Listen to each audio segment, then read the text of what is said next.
తెలంగాణ కాంగ్రెస్ కీలక నేత రెవెన్యూ శాఖ మంత్రి పొంగులేటి శ్రీనివాసరెడ్డి నివాసంలో ఈడీ సోదాలు సంచలనంగా మారాయి. ఈ సోదాల్లో అధికారులకు పెద్ద ఎత్తున నగదు లభించినట్టుగా తెలుస్తోంది.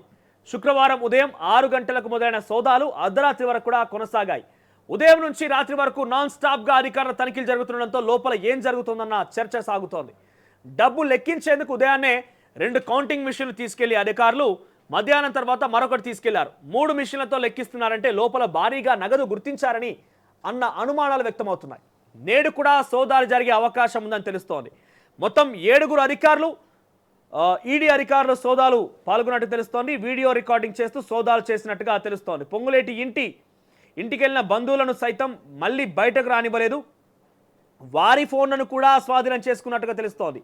పొంగులేటి వియ్యంకుడు ఖమ్మం ఎంపీ రఘురామిరెడ్డి సైతం పొంగులేటి నివాసంలోనే ఉన్నారు. షిరిడి సాయి ఎలక్ట్రికల్స్, పొంగులేటికి చెందిన రాఘవ కన్స్ట్రక్షన్స్ మధ్య సంబంధాలపై ఈడీ ఆరా తీస్తున్నట్టుగా తెలుస్తోంది. ఉదయం నుంచి జూబ్లీహిల్స్లోని మంత్రి నివాసంలోనూ, హిమాయత్ సాగర్లోని ఫామ్ హౌస్లోనూ, బంధువులలోనూ సోదాలు జరిగాయి. ఈ తనిఖీలో స్మగ్లింగ్ గుడ్స్తో పాటుగా పెద్ద మొత్తంలో నగదు లభించినట్టు తెలుస్తోంది.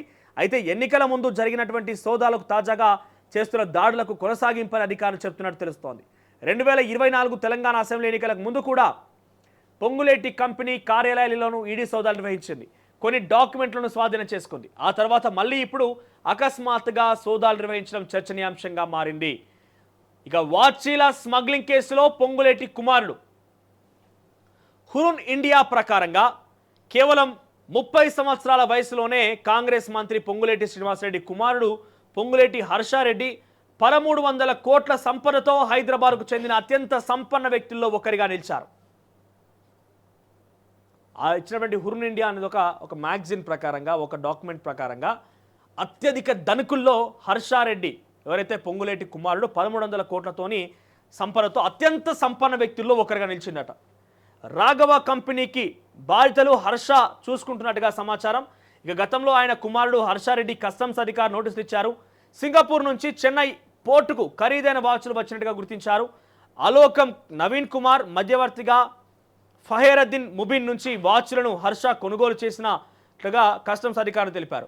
ఈ విచారణలో అలోకం నవీన్ 100 కోట్ల విలువైనటువంటి వస్తువులు స్మగ్లింగ్ చేసినట్టుగా అధికారులు గుర్తించారు. ఈ వ్యవహారం పైన మనీ లాండరింగ్ సహా మరో కేసు నమోదు చేశారు. ఈడీ అధికారులు విచారణ చేపట్టింది. హవాలా, క్రిప్టో కరెన్సీ మార్గంలో ఇందుకు డబ్బులు చెల్లించినట్టుగా కస్టమ్స్ వర్గాలు చెబుతున్నాయి. ఈ నేపథ్యంలోనే ఈడీ అధికారులు పొంగులేటి నివాసం కార్యాలయంలో ఏకకాలంలో దాడులు నిర్వహించినట్టుగా ప్రాధాన్యత సంచరించుకుంది. ఇంకా టీడీఎస్ ఎగవేసినట్టు ఫిర్యాదులు ఏంటంటే పొంగులేటి శ్రీనివాసరెడ్డి బడా కాంట్రాక్టర్, ఆయనకు రాఘవ గ్రూప్ ఆఫ్ కంపెనీస్ ఉన్నాయి, ప్రాజెక్టులు, రియల్ ఎస్టేట్స్తో పాటు అనేక వ్యాపారాలు ఉన్నాయి. తన గ్రూపునకు చెందిన టీడీఎస్ కట్టకుండా ఎగ్గొట్టేందుకు 3 బోగస్ కంపెనీల నుంచి ఫేక్ లావాదేవీలు సృష్టించారన్న ఫిర్యాదులు రావడంతో ఈడీ అధికారులు పొంగులేటి కంపెనీలపైన ప్రత్యేకంగా దృష్టి పెట్టారని చెబుతున్నారు.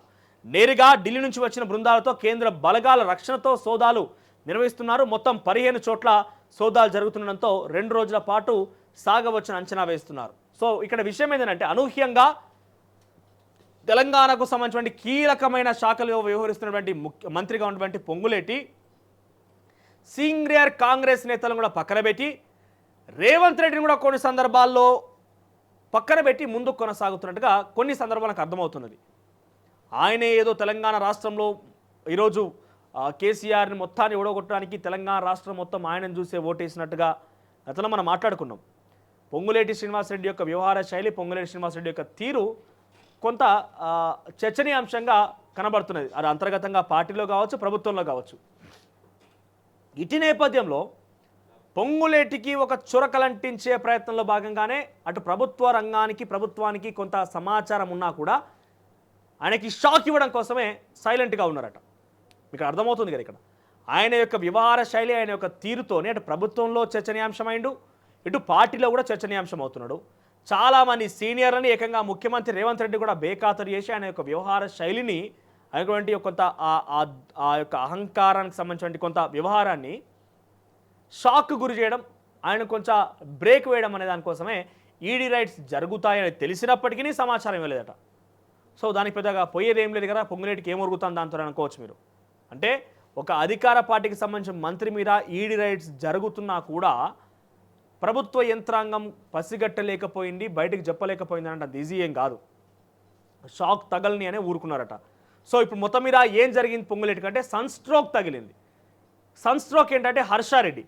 ఇప్పుడు చెప్పినాం కదా, హురున్ ఇండియా అనేటువంటి ఒక మ్యాగజైన్ ఇచ్చినటువంటి ఆ నివేదిక ప్రకారంగా, అది ఇచ్చిన నివేదిక ప్రకారంగా హురున్ ఇండియా ప్రకారంగా తెలంగాణ రాష్ట్రంలో హైదరాబాద్ అత్యంత ధనికుల్లో శ్రీనివాసరెడ్డి కుమారుడు, హైదరాబాద్కు చెందిన అత్యంత సంపన్న వ్యక్తుల్లో శ్రీనివాసరెడ్డి కుమారుడు హర్షారెడ్డి ఒకరుగా ఉన్నారంట. అంటే అత్యంత పిన్న వయసులోనే, 30 ఏళ్ల వయసులోనే 1300 కోట్ల రూపాయల ఆస్తులతోని, సంపదతోని ఆయన ఇండివిజువల్గా పొంగులేటితో సంబంధం లేకుండా ఆయన పేరు మీదే 1300 కోట్ల రూపాయల ఆస్తులు అఫీషియల్గా ఉన్నాయట.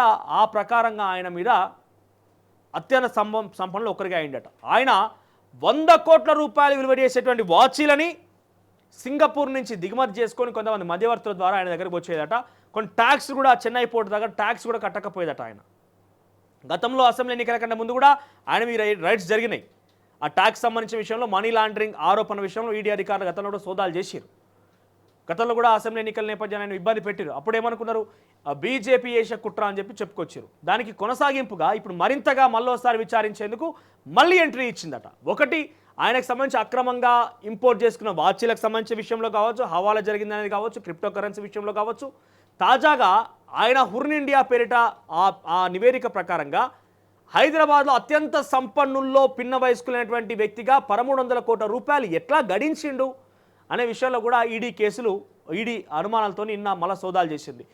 ఏకకాలంలో 15 చోట్లగా 15 బృందాలుగా విభజన జరిగిపోయి విడిపోయి ఈ సోదాలు నిర్వహించింది. హైదరాబాద్ నివాసంలో, ఫామ్ హౌజుల్లో, కార్యాలయాల్లో అనేక చోట్ల ఈ సోదాలు జరిగాయి.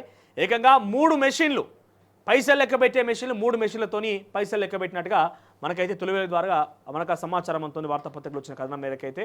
సో మరి ఎంత డబ్బులు ఉంటాయి, ఎన్ని గుట్టలు, ఎన్ని కట్టలు ఉంటాయో మీరు అర్థం చేసుకోవాలి. సో ఒక రకంగా ఇది పొంగులేటి వర్సెస్ ప్రభుత్వంగా షాక్ ఇచ్చేందుకే జరిగిందనేది చాలా క్లియర్గా అర్థమవుతుంది. ప్రభుత్వానికి అన్నీ తెలిసిపోతాయి, ఎవరు వస్తారో ఏం తెలిసిపోతాయి. అంత అనూహ్యంగా, అంత ఈజీగా జరిగిందని అనుకోలేం.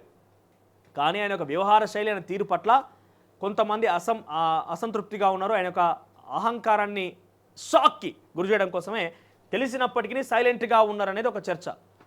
సో అక్కడ స్టెప్ బై స్టెప్గా కొన్ని జరిగినాయంట. నమస్తే తెలంగాణలో కాలతో రాసుకొచ్చింది. మరి నిజానిజాలేమో కానీ వాళ్ళు రాసుకొచ్చింది ఏంటంటే, ఫస్ట్ ఈడీ సోదాల కంటే ముందు పొంగులేటి కుటుంబానికి చెందిన నివాసాలు, ఆఫీసుల పైన ఈడీ శుక్రవారం ఉదయం సోదాలు జరపడానికంటే ముందు పెద్ద కసరత్తు చేరినట్టుగా ఢిల్లీలో ఉన్నత స్థాయి వర్గాలు పేర్కొన్నాయి.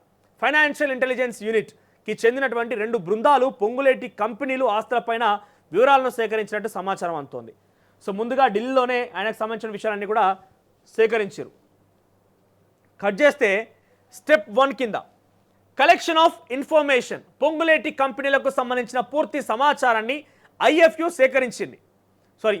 సేకరించింది. Financial intelligence unit సేకరించింది.